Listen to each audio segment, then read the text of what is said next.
올해 고향사랑 기부제 모금액이 지난해보다 크게 줄면서 지자체의 고민이 커지고 있습니다. 오는 8월 말부터는 홍보 방법에 대한 규제가 다소 완화될 예정이지만 제도를 보완해야 한다는 목소리는 여전합니다. 문형철 기자가 보도합니다. 지난해 전남 지역 22개 시군의 고향사랑 기부금 모금액은 140억 원.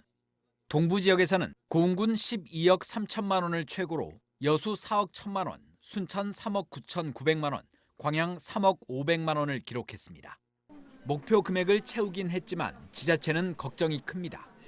고향사랑 기부제에 대한 관심이 시들해진 데다 고액 기부자도 크게 줄면서 올해 모금액이 지난해 같은 기간보다 많게는 30% 넘게 줄었기 때문입니다.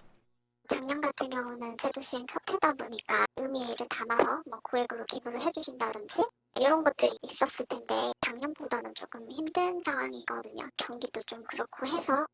기금 활용 방안도 고민거리입니다.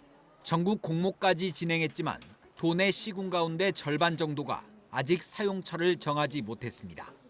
모금액이 기대만큼 많지 않아 사업을 미루고 우선 올해까지 상황을 지켜보기로 한 지자체도 적지 않습니다. 어느 정도 돈이 모여야지 기금 사업도 뭔가 하는데 좀 약간 저희는 어중간한 금액이니까 지금 기금을 더 확충하는데. 올해 2월 국회에서는 고향사랑 기부제 활성화를 위한 법 개정안이 통과됐습니다.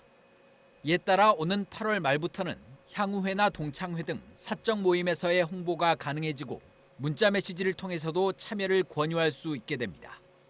하지만 전문가들은 이용이 불편한 고향사랑 기부 플랫폼을 개선하거나 민간 플랫폼을 활용해 접근성과 편의성을 높이는 게 시급하다고 지적합니다. 기부하는 절차나 정보 같은 것이 조금이라도 복잡하면은 기부 의사가 쉽게 꺾이더라고요. 이 부분을 좀 쉽고 기부자 친화적으로 하는 것이 중요한데 현재 법 개정 내용에는 이 부분이 충분히 반영돼 있지 않습니다.